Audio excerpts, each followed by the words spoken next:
नमस्कार, सत्यहिंदी.com पर आपका स्वागत। मैं हूं शैलेश।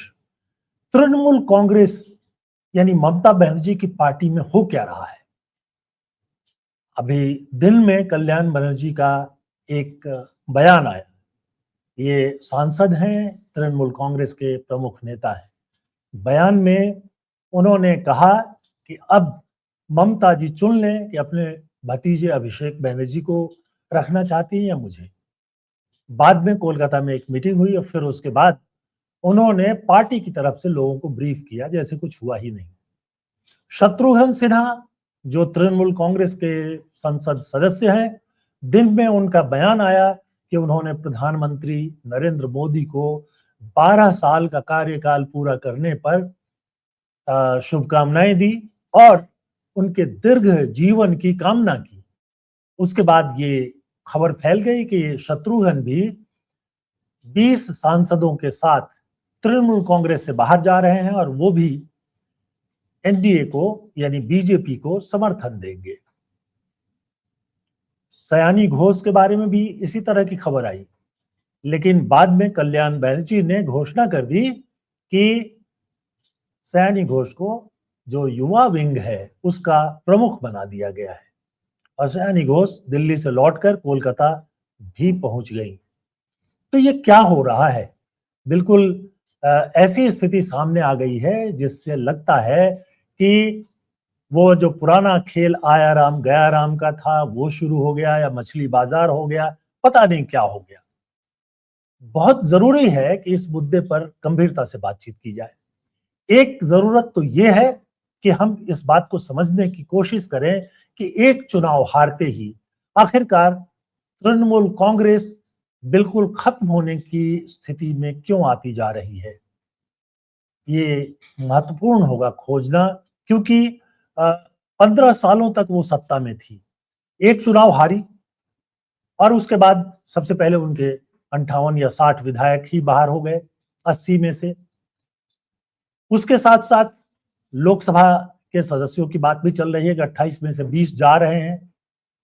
उससे भी बड़ी बात एक और दिखाई दे रही है कि जो उनका गढ़ माना जाता था मुस्लिम वोट या मुसलमान, अब खबर ये आ रही है, खबर क्या आ रही है, ये तो बात सही है कि जो 58 या 60 विधायक गए हैं उसमें से 18 जो हैं वो मुस्लिम हैं और जिन सांसदों के जाने की बात चल रही है उसमें यूसुफ पठान का भी नाम है। वो भी मुस्लिम तो है ही, स्पोर्ट्समैन है, ये अलग बात है, क्रिकेट खिलाड़ी थे, ये अलग बात है।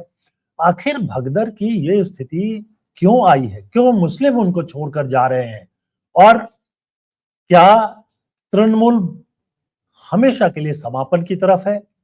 इसलिए एक खबर ये भी आ रही है कि एक प्रस्ताव चल रहा है कि तृणमूल का कांग्रेस में विलय हो जाए। तो क्या एक चुनाव जीतते ही बीजेपी वहां इतना ज्यादा मजबूत हो चुकी है? क्या बीजेपी के सामने कोई चुनौती नहीं है? और क्या अब अगर किसी को राजनीति करनी है या फिर अपने प्राण बचाने हैं तो फिर उसको बीजेपी में ही जाना होगा? इस मुद्दे पर बातचीत करने के लिए हमने स्टूडियो में आमंत्रित किया है आशीष सरकार को। आशीष जी, डॉक्टर आशीष सरकार, डॉक्टर साहब स्वागत है आपका। आशीष जी बंगाल की राजनीति से अच्छी तरह से परिचित है। बीजेपी के लिए पिछले चुनाव में उन्होंने जाकर वहां काम किया था और पार्टी को वहां जो जिन लोगों ने मजबूत किया उसमें इनकी भी महत्वपूर्ण भूमिका थी। उसके अलावा बीजेपी के समर्थक तो हैं ही।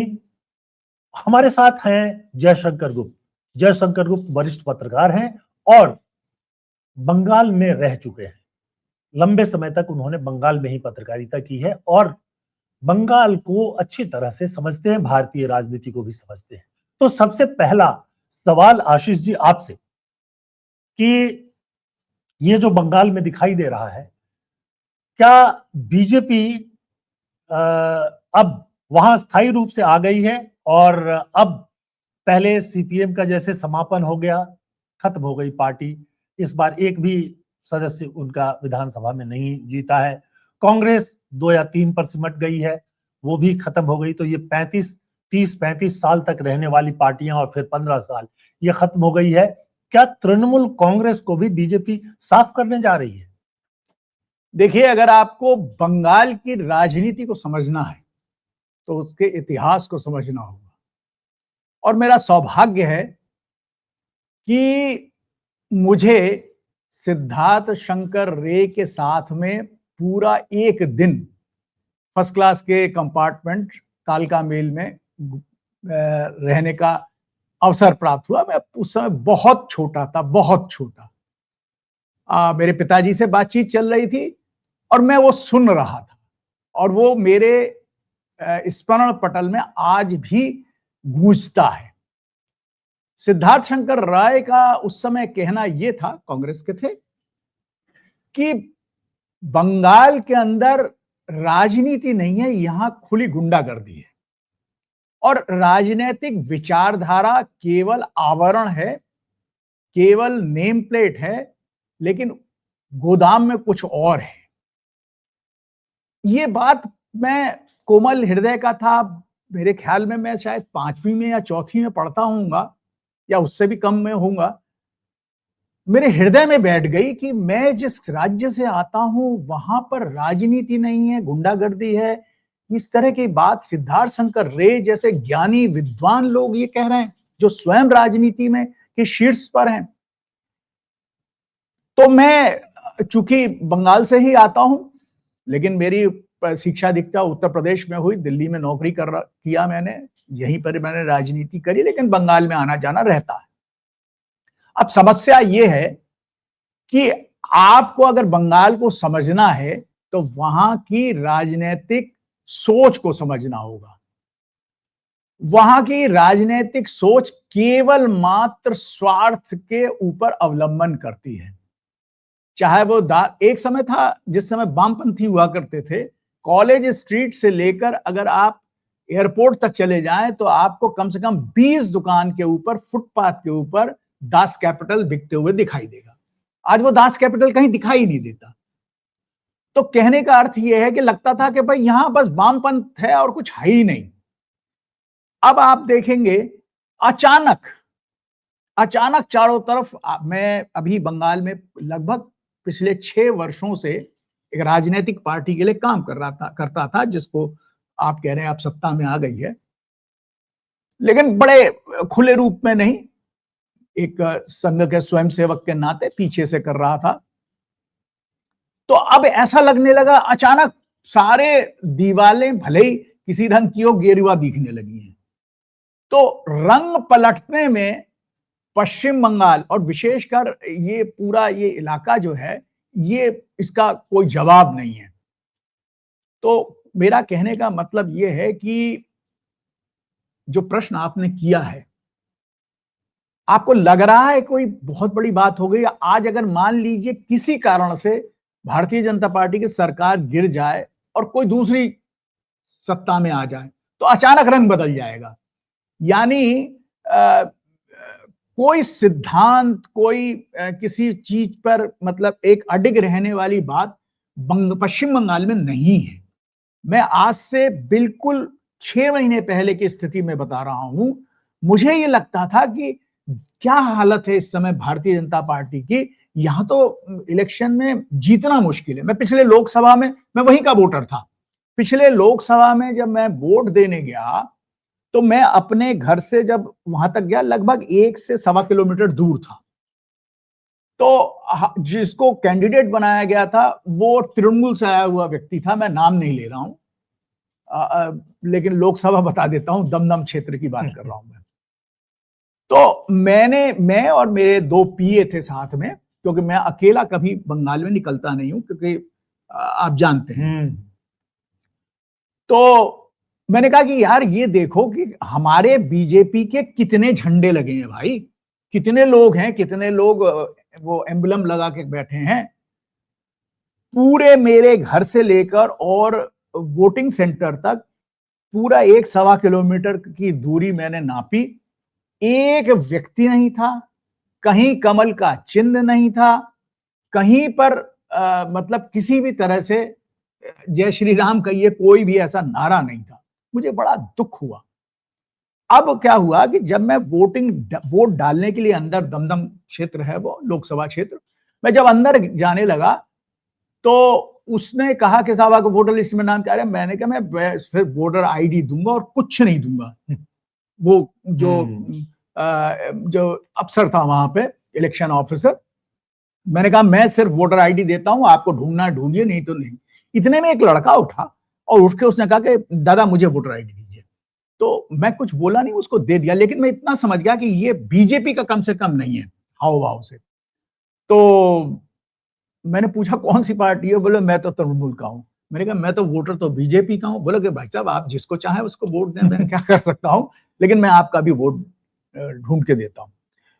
तो जब मैंने वहां पे वोट वगैरह दे दिया तो मैंने ये अध्ययन किया कि पूरे दमदम क्षेत्र में एक झंडा नहीं, एक कार्यकर्ता नहीं, एक कुछ भी नहीं। तो मैंने पता करने की कोशिश की, भाई ये ऐसा क्यों हुआ? बोला आपको पता नहीं है? मैंने 12 करोड़ में तो बिक चुकी है। मतलब बीजेपी के जो वहां पे चुनाव के बनाए गए थे वो तृणमूल से आए थे और उन्होंने तृणमूल को 12 करोड़ में बेच दी, सीटी बेच दी। मैं यहाँ 1 मिनट के लिए रोकूंगा आपको आशीष जी, मैं फिर आता हूँ डॉक्टर साहब आपके पास। जयशंकर जी हमारे साथ में है। जयशंकर, एक समय पे हम सुनते थे कि बंगाल जो है लाल गढ़ है, और वो लाल गढ़ ऐसे खत्म हुआ कि सन्नाटा छा गया, कहीं दिखता ही नहीं है। फिर तृणमूल का भी वैसा ही हाल होता हुआ दिखाई दे रहा है।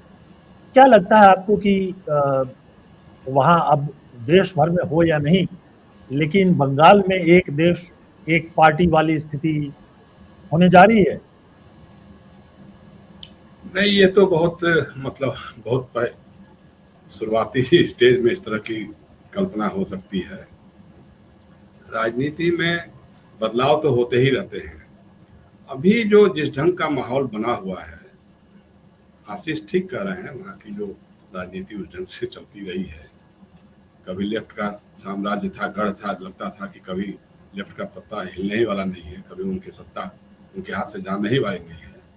लेकिन फिर बाद में ममता बनर्जी आई, ममता बनर्जी ने काम करना शुरू किया। फिर ममता बनर्जी उसी ढर्रे पे काम करने लग गई जिस ढर्रे पे लेफ्ट के लोग काम करते थे। जो लेफ्ट के गुंस थे, जो पड़ार छेलेर थे, तो वो सारे इनके साथ होने लग गए और फिर इनकी अपने ढंग की राजनीति होने लग गई। और लगातार 3 बार मुख्यमंत्री रही वो, लोकसभा के चुनाव में भी लगातार रहा। उन्होंने तो पूरी बीजेपी से ही हाथ मिला लिया था। अटल बिहारी जी की सरकार में तो शामिल भी हो गई थी वो, तो इसलिए उनका भी वो एक रहा। प्रॉब्लम क्या है कि राजनीति में विचारधारा शून्य हो रही है। राजनीतिक दलों में विचारधारा के नाम की कुछ रह नहीं गया है। जो बांध के रखता है, चाहे आप हारे चाहे जीते, वो बांध के रखने वाली चीज है विचारधारा। तो आइडियोलॉजिकल कमिटमेंट तो आज रह ही नहीं गया है। अब सीधी सी बात है कि ममता जी जब तक मुख्यमंत्री थी तो सारे लोग उनके साथ थे। अब जब मुख्यमंत्री नहीं रह गई और लग रहा है कि अब उनका स्वास्थ्य या जो भी है, उम्र या जो कहिए, तो अब आगे भी जिता पाने की क्षमता रहेगी कि नहीं रहेगी, तो लोग सोच रहे हैं कि भाई अब चलो ठीक है, अब ये सत्ता में है तो इनके साथ कर लो। फिर दूसरी तरफ है कि बहुत सारे जो भ्रष्टाचार के मामले रहे हैं, तो उन लोगों को लगता है जो भ्रष्टाचार के आरोपी रहे हैं, अभियुक्त रहे हैं, आरोपी से अधिक मैं कहूंगा कि अभियुक्त रहे हैं, जिस पर ईडी सीबीआई के मुकदमे चलते रहे हैं, उन लोगों को लगता है कि भाई भाजपा से अच्छी तो कोई वॉशिंग मशीन हो नहीं सकती है, तो चलो इसी में शामिल हो जाओ, वो पाप भी धुल जाएंगे और कोई कार्रवाई भी नहीं होगी, जेल जाने से भी बच जाएंगे और एक तरह की सुरक्षा भी मिल जाएगी। तो ये हो रहा है भाई। अब काकोली दस्तेदार जो हैं, या शुभेंदु अधिकारी खुद भी नारदा चिटफंड घोटाले में थे ना भाई, हिमंत बिश्व शर्मा थे ना। नहीं, लेकिन जयशंकर मैं यहाँ आपसे एक और सवाल रखना चाहूंगा आपके सामने कि हारने को तो उड़ीसा में नवीन पटनायक और उनकी पार्टी वो भी हार गई, लेकिन कोई भगदड़ नहीं दिखाई दी इस तरह की जैसे टीएमसी में और हो रहा है। मैं और एक लाइन जोड़ दूं, उम्र की बात आपने की, इसलिए मैं कह रहा हूं 25 साल तक वो मुख्यमंत्री रहे।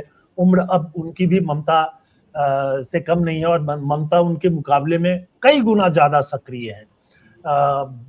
नवीन पटनायक तो कहीं आते जाते भी नहीं है, पता नहीं राज्य में क्या करते हैं, दिल्ली तो कभी पहुंचते भी नहीं है। आप 2 और राज्य देखिए, बहुत बड़ी हार मिली इस बार बिहार में, लेकिन तेजस्वी यादव की पार्टी में भगदड़ नहीं है, जो है वो है।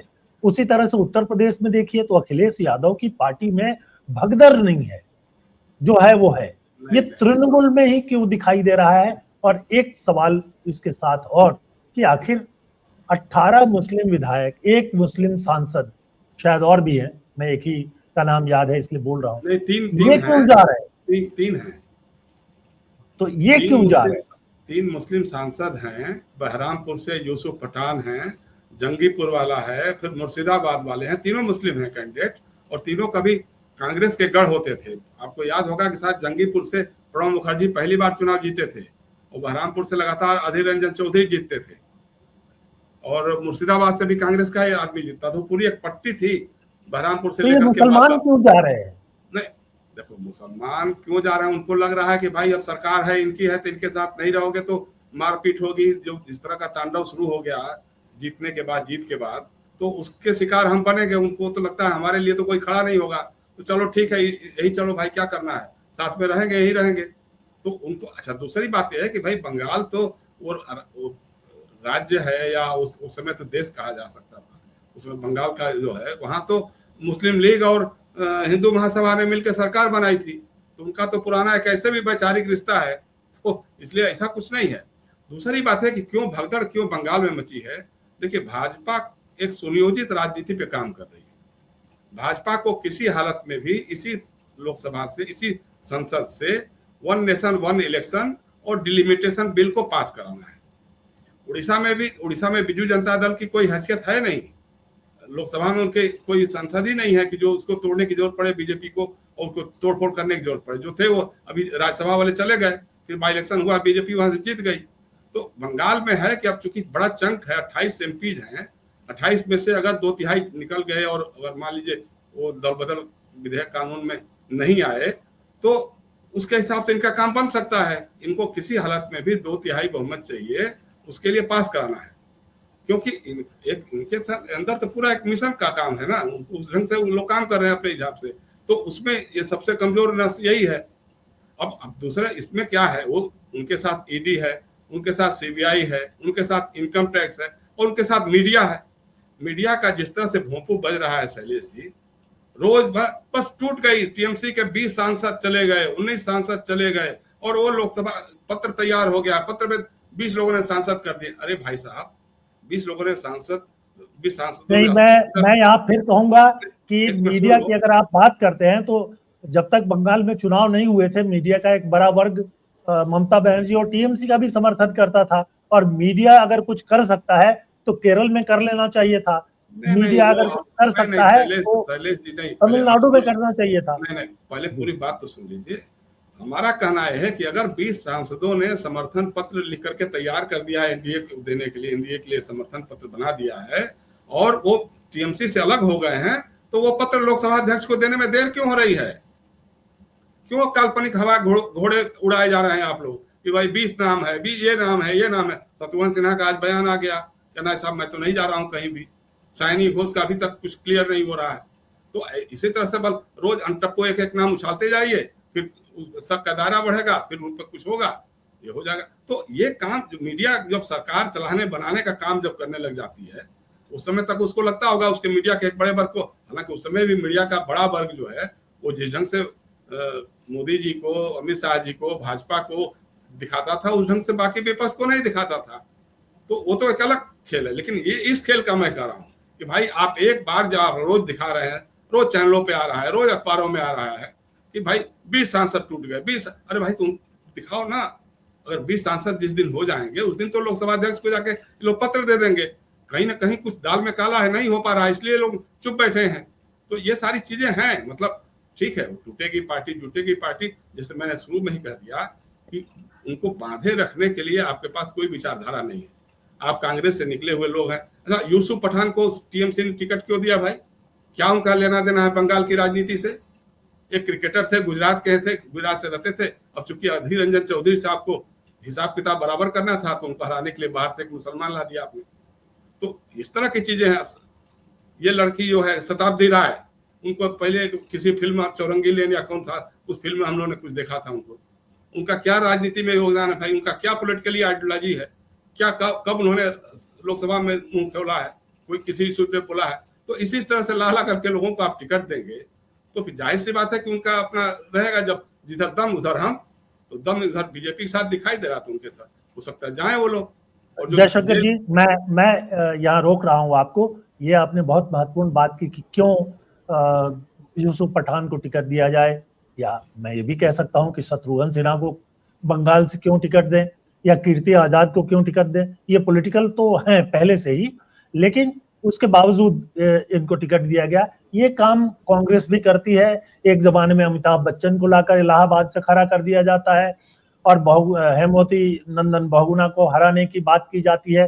बीजेपी भी कर रही है, हर साल कुछ न कुछ फिल्मी चेहरे, कुछ कभी धर्मेंद्र को लेकर आती है बीजेपी, कभी उनके बेटे को लेकर आती है, हेमा मालिनी को लेकर आए हैं, दूसरी पार्टी दया प्रदा को लेकर आई। तो ये तो चल रहा है कि कुछ चुंबक वाले जो व्यक्तित्व हैं उनको रखा जाए।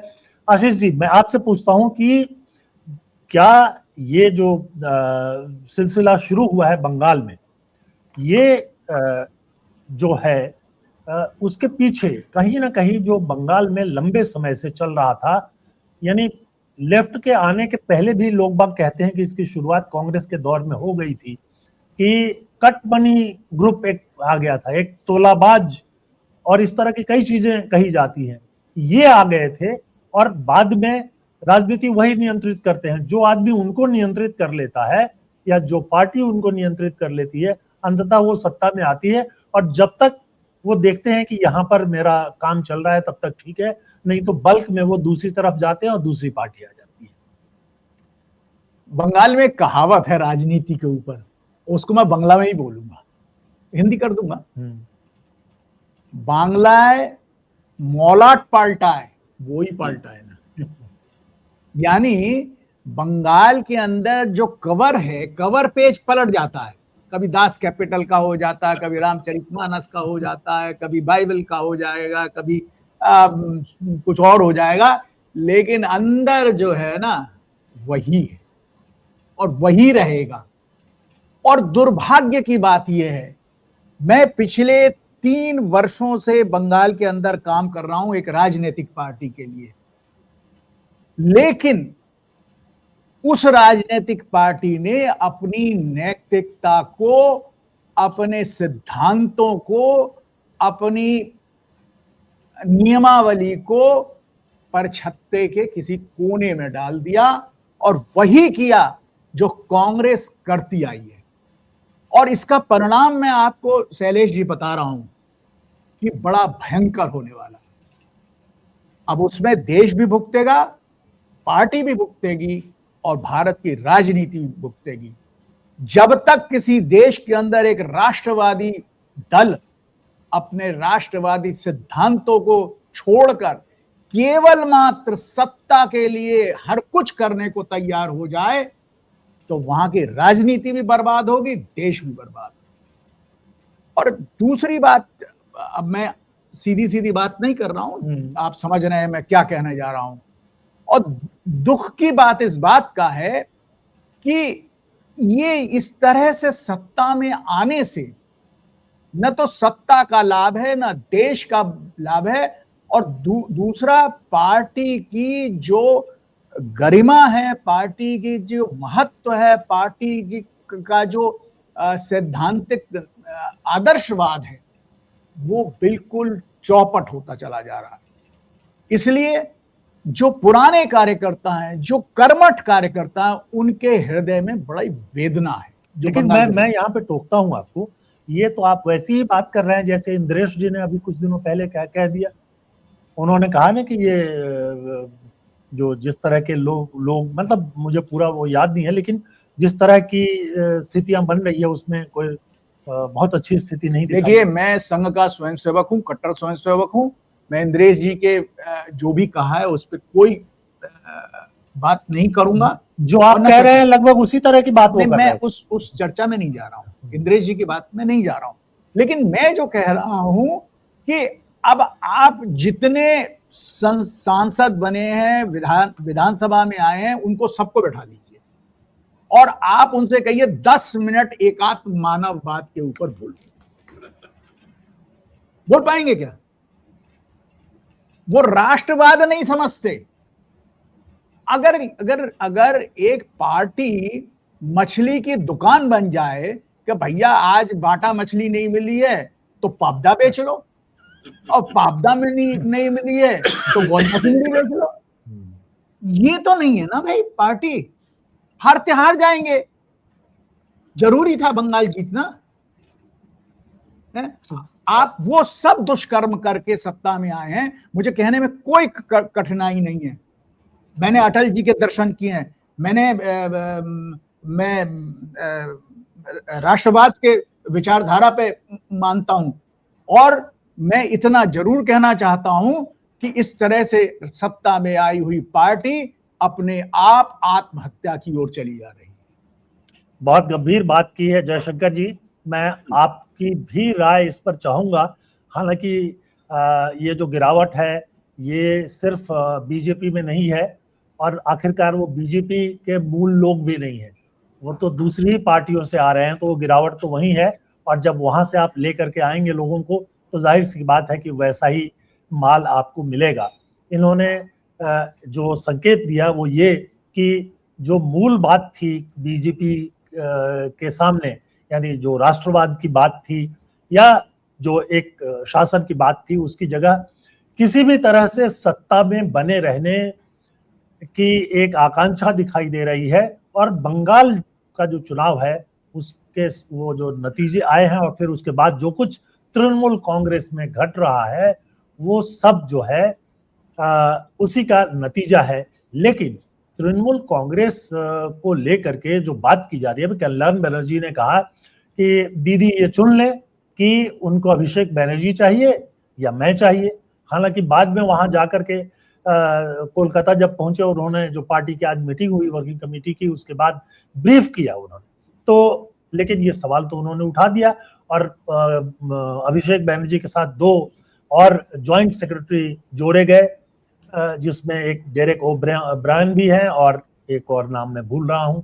उसी में सयोनी घोष को महिला विंग का प्रमुख बनाने की बात की गई। तो ये बात जो है सिर्फ अभिषेक बनर्जी तक सीमित है या उसके भीतर कोई और भी बात जो है वो चल रही है?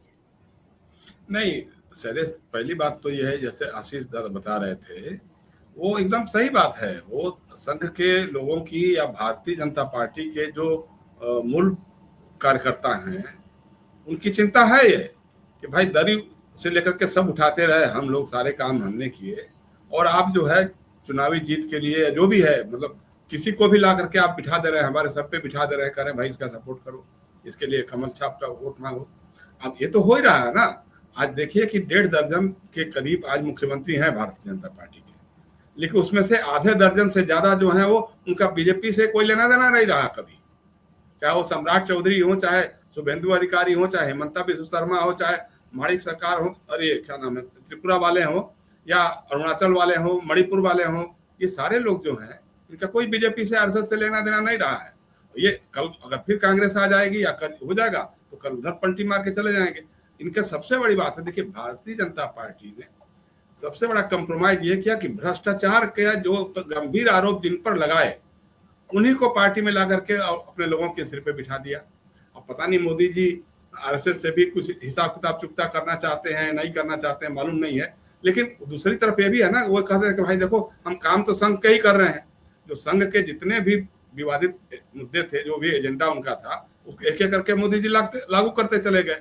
अब संविधान को बदलना है, उसकी पूरी तैयारी उनकी है। अच्छा, बंगाल की जीत को हम बार बार ये कह रहे हैं, नहीं तो आप देखिएगा कि इंद्रेश कुमार जी ने जो बयान दिया था उसमें यही तो उठाया था कि ये जो मुसलमानों का विरोध है वो हिंदुत्व नहीं है, कुछ इस तरह की बात उन्होंने नहीं सवाल वो तो अगर मुसलमानों का विरोध नहीं है, हिंदू मुसलमान नहीं है, तो फिर आपकी राजनीति क्या है? आपकी पूरी की पूरी राजनीति ताना दबाना तो उसी पर बुना हुआ है। जिस तरह का नफरत का माहौल है, आप कल्पना कर सकते हैं कि अपार्टमेंट में अगर किसी मुसलमान ने कोई फ्लैट खरीद लिया तो लोग उसके खिलाफ पहुंच जाते हैं, बेचने वाले के पास पहुंच जाते हैं, अरे भाई कैसे बेच दिया आपने, कैसे इसको दे दिया, कैसे इसको दे दिया। ये जो नफरत का माहौल पैदा किया है, चाहे वो इंद्रेश कुमार की उसमें क्या भूमिका, वो चूंकि एक राष्ट्रवादी मुस्लिम मंच वगैरह कुछ चलाते हैं तो उस बहाने कुछ मुसलमानों में घुसपैठ की कोशिश भी करते हैं, वो अपना कर रहे होंगे, वो एक अलग बात है। लेकिन ये सारे लोग, ये तो दशानन है ना, 10 चेहरे इनके हैं, एक चेहरा कुछ और बोलता है, दूसरा चेहरा कुछ और बोलता है। मोहन भागवत जी कभी कहते हैं कि नहीं साहब वो 75 साल की उम्र हो गई, अब जब माला पहनने लगे तो इसका मतलब कि दूसरों के लिए जगह खाली कर देना चाहिए। बाद में जब इधर से थोड़ी ठास पड़ती है तो कहते हैं नहीं नहीं वो तो मैंने किसी और का उदाहरण दिया था, तो हम ऐसा कुछ नहीं है, हमको भी नहीं देने की जरूरत है, मतलब वो भी नहीं रिटायर होंगे और दूसरे के लिए तो खैर कोई बात नहीं। तो ये सब सुविधा का समीकरण है शैलेश, इसलिए इसमें कहीं कुछ नहीं है। सीधी सी बात है, वही मैं जो कह रहा हूँ कि अगर विचारधारा से भटकाव है, अब जितनी पार्टियां हैं वो सब वन मैन शो है ना।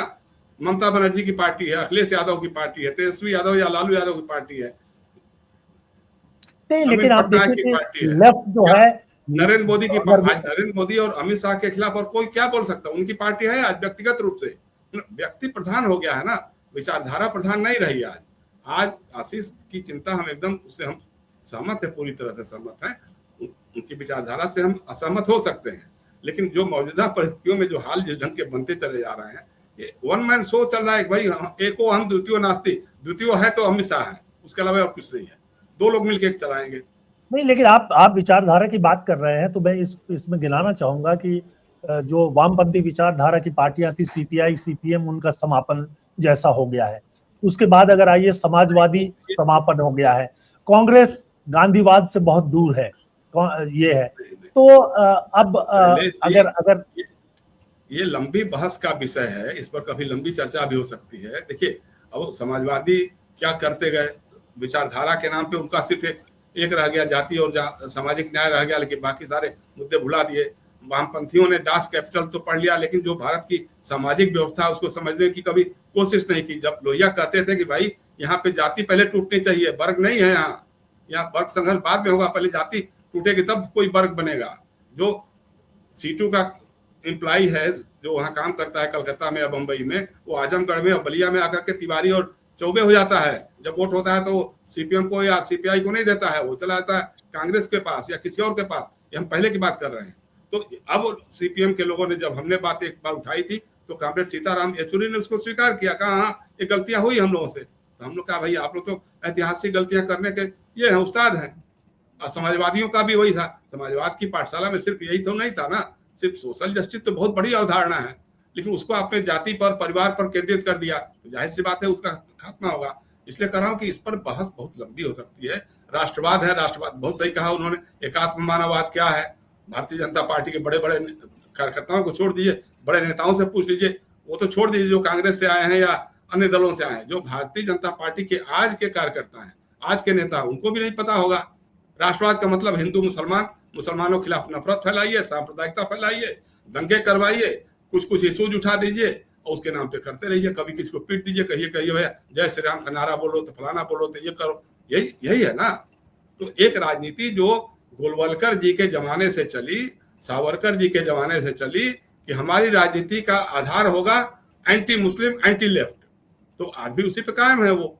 इसलिए वो तो अपने काम पे लगे हुए हैं, अपने मिशन में लगे हुए हैं। लेकिन हाँ ये है कि जिस तरह के समझौते उन्होंने सत्ता हासिल करने के लिए, मुझे याद है कि जब एक बार मैं इंटरव्यू कर रहा था तो कुशाभाऊ ठाकरे जी ने कहा था कि भाई हम कोई सोशलिस्ट नहीं है ना, हम जैसा माहौल होता है उसके हिसाब से ढल जाते हैं, हमको झुकना पड़ता है तो बाएं भी झुक जाते हैं, दाएं भी झुक जाते हैं, सीधे बेंट हो जाते हैं या फिर पीछे भी हो जाते हैं। तूफान आता है तो उसका हम सामना उस ढंग से करते हैं, हम ऐसे थोड़ा कि खड़े रहेंगे और उड़ जाएंगे। तो इस तरह की चीजें तो रही है इन लोग के अंदर। अब वो सवाल यही है कि आज की तारीख में जो आपके साथ शाखाओं में जा करके आपके लिए तैयार करता रहा, जमीन तैयार करता रहा, उसको लगता है कि बताओ ये कांग्रेस के लोग, ये भ्रष्ट बेईमान, जिसको खुदे कहते थे। अब अजीत पवार के बारे में क्या बोला था मोदी जी ने भाई भोपाल की सभा में, साहब 67,000 करोड़ रुपए का सिंचाई घोटाले का जिम्मेदार उसको जेल में रखेंगे। अशोक चौहान के बारे में क्या बोला, और सारे लोगों को आपने लिया, उनके साथ आपने किसी को डिप्टी चीफ मिनिस्टर बना दिया, किसी को एमपी बना दिया। हेमंत बिश्व शर्मा को अमित शाह जी ने कहा था, बीजेपी के लोगों ने कहा था दुनिया का सबसे भ्रष्ट राज्य था, और वो आज आपका मुख्यमंत्री है, पूरे नॉर्थ ईस्ट को मैनेज कर रहा है, बंगाल में आकर वो आपको मैनेज कर रहा है। एक चीज और कहना चाहूंगा मैं, जिस ढंग से बंगाल में शुरू हुआ है राजनीति, पर हार और जीत तो होती रहती है, लेकिन जिस तरह से लोगों को उकसा करके अंडे फेंकवाना, हमले करवाना, ये करवाना, ये सब जो राजनीति शुरू हुई है, साथ पहले भी होता था, लेकिन आप तो उसके खिलाफ जीत के आए थे ना। आपने अपने चुनाव घोषणा पत्र में तो नहीं लिखा था कि हम जीत करके आएंगे तो जैसा ममता बनर्जी करती थी या जैसे लेफ्ट के लोग करते थे वैसे हम भी करेंगे, हम भी अपने विरोधियों को मारेंगे, पीटेंगे, करेंगे। आपको याद होगा शुभेंदु अधिकारी जी के निजी सचिव की हत्या हो गई, चंद्रनाथ की। वो मामला कहाँ है? चौथा हत्या हुई है, एक नहीं हुई है, 4 हो चुकी है। सीधा वही मैं कह रहा था कि इसके जाहिर सी बात है जयशंकर जी, इसका सीधा एक बात, इसका एक जवाब तो मुझे ये दिखाई देता है कि आखिरकार शुभेंदु अधिकारी जो हैं उनके पिता तो शायद कांग्रेस या सीसीआर अधिकारी कांग्रेस में थे, टीएमसी में भी थे। हाँ, सीसीआर कांग्रेस में, जी कांग्रेस में थे और खुद शुभेंदु जो है खुद कांग्रेस में थे और फिर उसके बाद आ गए टीएमसी में। और उनका जो राजनीतिक प्रशिक्षण है वो तो ममता बनर्जी ने ही किया है, तो जाहिर सी बात है कि अगर वो दोहरा रहे हैं तो कोई आश्चर्य की बात नहीं है। लेकिन आशीष जी, मैं ये आपसे जानना चाहूंगा कि ये जो बंगाल की राजनीति में जिस तरह का बदलाव दिखाई देता है, कितना स्थायी होगा वो? क्या अब हम मान लें कि जिस तरह से बंगाल में एक चीज दिखाई दी कि एक माहौल बनाया जाए और उसमें बहुत सारी चीजों को जोड़ा गया, मैं अभी यहाँ उतना लंबा नहीं करना चाहता हूँ, और फिर जीता जाए। और अब तृणमूल कांग्रेस के टूटने के बाद कोई मजबूत विपक्ष भी नहीं है, क्योंकि वो जो 60 या 58 अलग हुए हैं वो तो कह रहे हैं कि हम एनडीए के को समर्थन देंगे, तो ये 20-22 लोग अगर बच जाएंगे तो कुछ कर नहीं पाएंगे। क्या डायरेक्शन है राजनीति का? देखिए, मैं भारतीय जनता पार्टी को सिर्फ एक राजनीतिक पार्टी नहीं मानता, ये थॉट ऑफ स्कूल है, और ये थॉट ऑफ स्कूल है एकात्म मानववाद का। आज ये जो जितने लोग इस समय पश्चिम बंगाल में अन्य दलों से आए हैं और स्वयं मुख्यमंत्री 15 मिनट एकात्म मानववाद के ऊपर अगर टेलीविजन पे बोल दें तो मैं मानूं कि ये मुख्यमंत्री है। लेकिन बुलडोजर तो चला रहे हैं ना, अरे बुलडोजर वाला चाहिए। बुलडोजर तो संजय गांधी भी चलाता था, तो उसको पूजा करिए, आप माला डालिए ना। बंगाल में वो सड़कें उन्होंने खाली करा दी, इन्होंने साड़ी करा दी सत्ता में रहने के। अरे भैया, कुछ का ड्रामा करोगे आप? आपको मुख्यमंत्री बनाया, कुछ ड्रामा नहीं करोगे? वो ड्रामा कर रहे हैं और क्या कर रहे हैं, कुछ कर थोड़ा ना। इनका अंदर से खाली है। भारतीय जनता पार्टी के अंदर जिसे दीनदयाल उपाध्याय ने प्रारंभ किया और कैसे किया, दत्तोपंत ठेंगड़ी जी को मैंने व्यक्तिगत तौर पे देखा है। मैं आपातकाल समाप्त हुआ था, तभी सारे देश में से 150 कार्यकर्ता इकट्ठा किए गए थे भारतीय मजदूर संघ के। दत्तोपंत ठेंगड़ी जी ने 1 हफ्ता निरंतर हम लोगों को ट्रेनिंग दी थी। पर पहले दिन जब हम स्मृति भवन नागपुर में जब हम लोग रुके थे, वहीं पर कार्यक्रम हुआ था। मैं जब सुबह उठ के 5 बजे नीचे उतर के आया तो मैंने देखा एक व्यक्ति कार का, जो उस समय टूटा हुआ भवन था, ऐसा भवन नहीं था, तो एक कार का गैराज था, उसमें वहां पे बैठा हुआ है और 1-2 कार्यकर्ता बैठे हुए हैं। तो मैंने जब झांक के देखा कि दत्तोपंत ठेंगड़ी जमीन पे लेटे थे और एक चटाई बिछा के लेटे हुए थे और जो एकात्म मानववाद वहां पे समझा रहे थे। तो वो इस पार्टी के पास, संगठन के पास साधन नहीं था। साधन की बात नहीं है। साधन का मतलब ये थोड़ा है कि आप शराबें पीते रहें। ये क्या है? ये शुभेंदु अधिकारी स्वयं क्या है? उसका क्या चरित्र है भाई, आप बताइए ना। और मैं अभी चूंकि उसमें पब्लिक टेलीविजन के ऊपर मैं ज्यादा नहीं बोलना चाहता, लेकिन हर बंगाल का हर कार्यकर्ता जानता है, हर व्यक्ति जानता है। और केवल सत्ता के लिए हम कुछ भी करने को तैयार हैं। तो भैया 1947 में कांग्रेस में घुस जाते, सत्ता मिल जाती, क्या दिक्कत थी भैया? कि क्या जरूरत थी एकात्म मानववाद, क्या जरूरत थी राष्ट्रवाद, क्या जरूरत थी इतने सारे 47 संगठन, विद्यार्थी परिषद, भारतीय मजदूर संघ और ये विश्व हिंदू परिषद, ऐसे संगठनों को खड़ा करना। हजारों व्यक्तियों ने अपने जीवन होम कर दिए। इमरजेंसी में क्या हालत हुई ये सबको देखा। नहीं तो 70-75 साल, मतलब कम से कम 60 साल यही करती रही बीजेपी। सत्ता में तो आई नहीं, वाजपेयी जी के समय में आई थी। अरे सत्ता में आने के लिए थोड़ा हम कर रहे हैं, इस देश को बनाने के लिए कर रहे हैं। हिंदुत्व को जगाने के लिए कर रहे हैं, सत्ता में आने के लिए नहीं। भारतीय तो जनता सत्ता पार्टी में आएंगे नहीं तब तक आप बदलाव करेंगे कुछ कैसे? नहीं कह सकते। सत्ता में आने से बदलाव नहीं होता है, बिखराव होता है, सत्यानाश होता है। कांग्रेस का क्या हुआ? सत्ता में थी ना 47 साल, बिखर गई। वामपंथ का क्या हुआ? बंगाल में सत्ता में थी, केरल में सत्ता में, बिखर गई। सत्ता से कुछ नहीं होता है, सत्ता तो भोग की वस्तु है और भोग से आप कुछ नहीं क्या होता। चाहते हैं कि बाकी जो लोग बीजेपी में आते हैं वो जो है हमेशा रोग में रहे, भोग नहीं करें? क्या वो क्या हमेशा रोग में ही रहे? रोग से मतलब ये कि उनको कुछ नहीं मिले।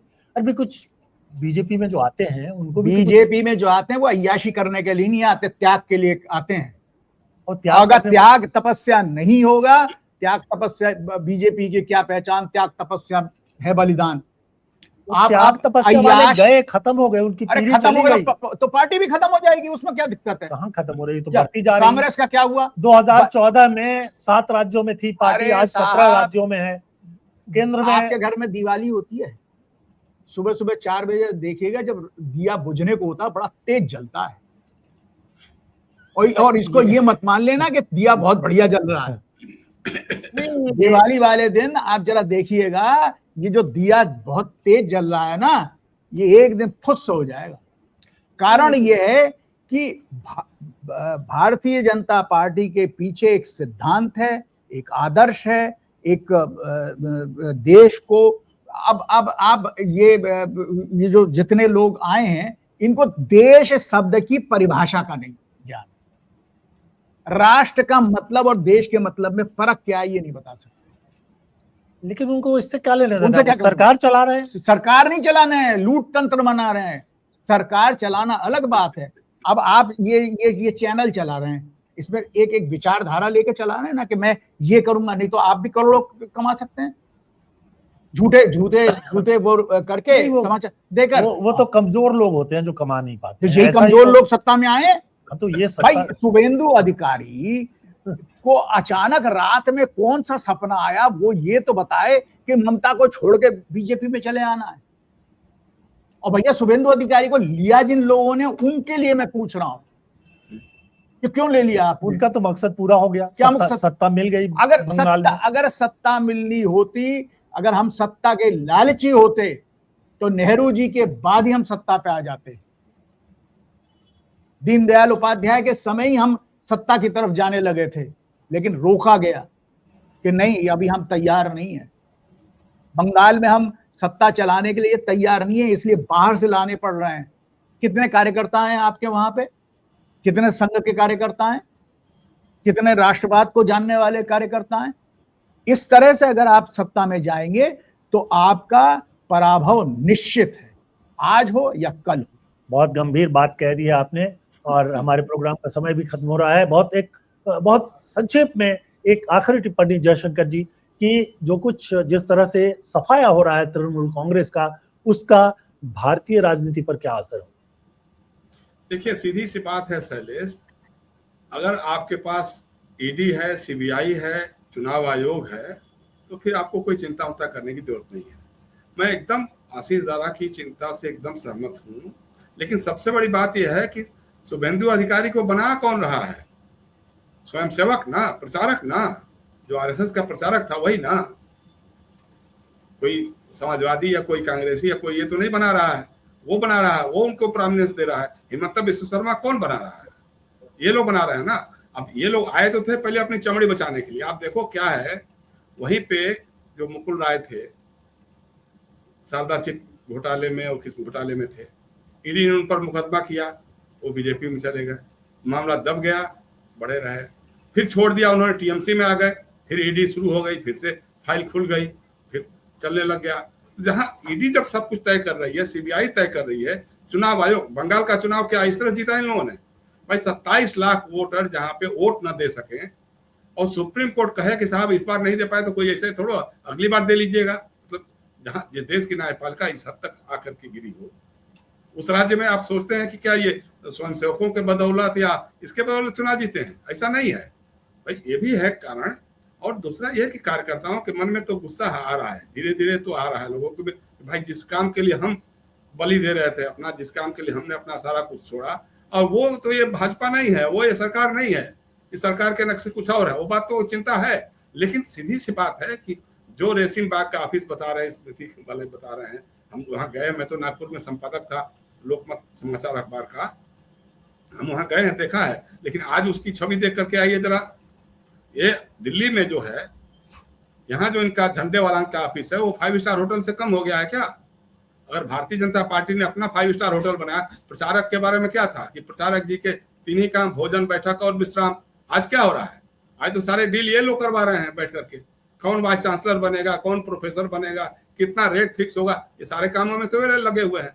तो इसलिए वैसा नहीं है, क्योंकि सत्ता का एक चरित्र होता है, उसमें सब बदलते हैं। अब कुछ लोग उसमें जो नहीं बदल पाते हैं, उनको थोड़ा सा कष्ट होता है, और जो उसमें ढल जाते हैं तो ठीक है, कोई दिक्कत नहीं है।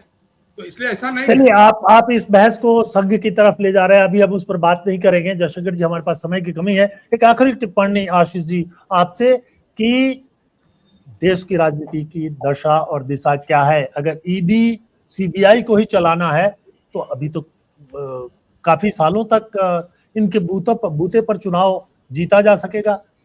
चुनाव आयोग को लेकर लोग बातें कह ही रहे हैं, सुप्रीम कोर्ट तक के बारे में बातें कही ही जा रही हैं। तो ये दो जो आधार थे चुनाव के, वो तो खत्म हो गए हैं, और सरकार के पास तीसरा हथियार निकल आया है, जो एटम बॉम्ब की तरह है। मैं एटम बॉम्ब ही कहूंगा ईडी को और सीबीआई को। तो उसके बाद क्या होगा?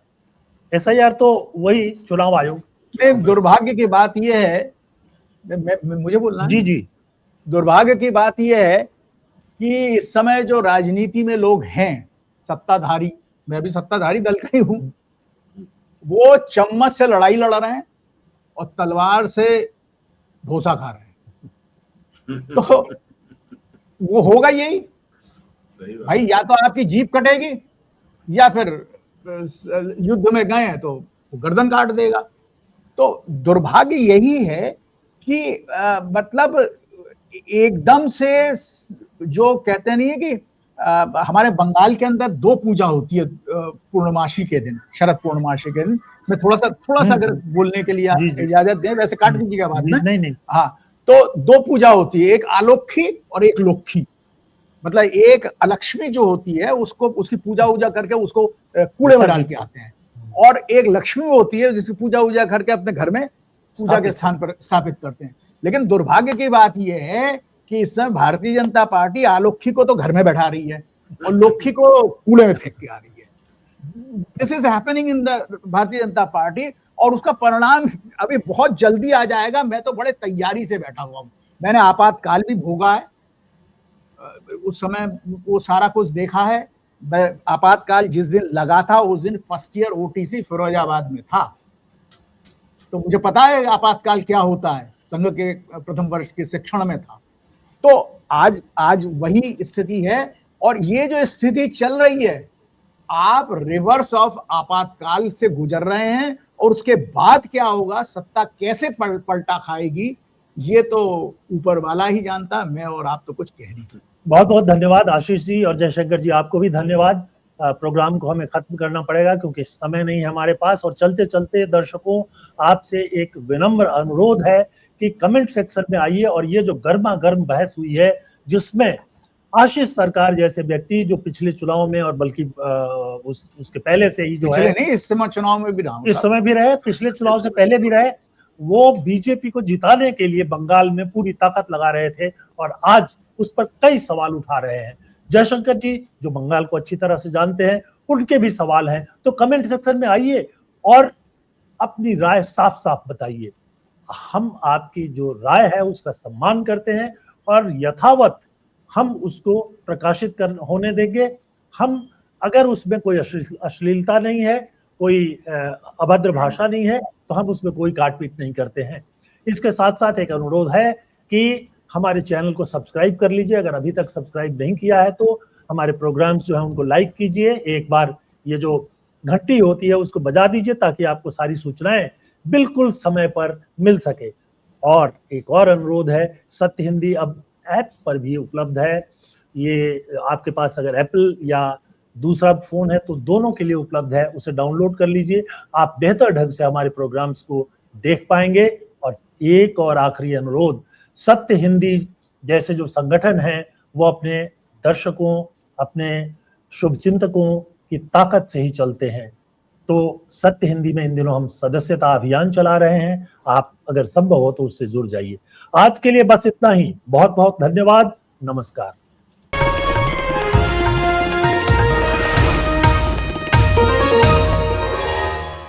Copyright disclaimer under Section 107 of the Copyright Act 1976. Allowance is made for fair use for purposes such as criticism, comment, news reporting, scholarship, and research. Fair use is a use permitted by copyright statute that might otherwise be infringing.